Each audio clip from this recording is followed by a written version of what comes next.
ആ നീ ഇതെവിടെ പോണ്? ഞാൻ ബാങ്ക് വരെ പോണമേ. അല്ല നീ മാളുവിന്റെ അടുത്ത് പോണെന്ന് പറഞ്ഞ് എന്ത് പോണില്ലേ? പോണോമേ, ബാങ്കിൽ പോയി പൈസ എടുത്തിട്ടാണ് മാളുവിന്റെ അടുത്ത് പോകാനായിട്ട്.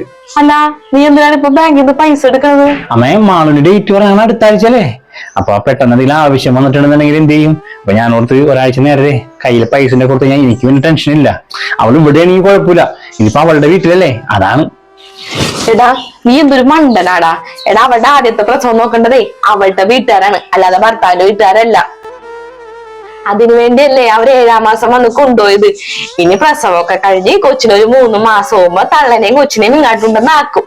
അതിനുശേഷമാണ് നമ്മൾ അവരെ നോക്കേണ്ടത്. അതുവരെ അവളുടെ വീട്ടുകാർ നോക്കിക്കോളും.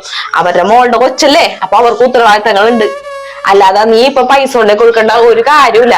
ആദ്യത്തെ പ്രസവം നോക്കേണ്ടതേ പെണ്ണു വീട്ടുകാരുടെ കടമയാണ്. അതാണ് നാട്ടുകടപ്പ്. ഇങ്ങനെ കുറെ നാട്ടു നടപ്പുണ്ടാക്കി വെച്ചിട്ടുണ്ട്. എന്റെ അമ്മ ആദ്യം മാറേണ്ടത് ഇങ്ങനത്തെ ചിന്താഗതികളാണ്. ആദ്യത്തെ പ്രസവം പെണ്ണുവീട്ടുകാരെ നോക്കി ആരെങ്കിലും നോക്കിക്കോട്ടെ. അമ്മ പറഞ്ഞല്ല, ഇതാണ് അവരുടെ മോളുടെ കൊച്ചാണ്, അവരാണ് നോക്കണ്ടേന്ന്. അപ്പൊ ഞാൻ കാര്യം ചോദിക്കട്ടെ, ഈ പറഞ്ഞ അവളും കൊച്ചും എന്റെ ആരാണ്?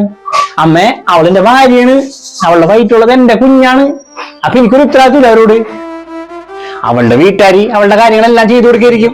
പക്ഷെ എന്ന് വെച്ച് എന്റെ കടമയും ഉത്തരവാദിത്വം ഇല്ലാണ്ടാവണില്ല. അതുകൊണ്ട് അവളുടെ കയ്യിൽ എന്തെങ്കിലും പൈസ കൊടുക്കാൻ തന്നെയാണ് ഞാൻ തീരുമാനിച്ചത്. പിന്നെ ഈ ഭാര്യനെയും കുഞ്ഞിനെയും സ്നേഹിക്കുന്ന ഭർത്താക്കന്മാരെല്ലാം മണ്ടന്മാരാണെങ്കിൽ ഞാനൊരു മണ്ടനാണമ്മേ.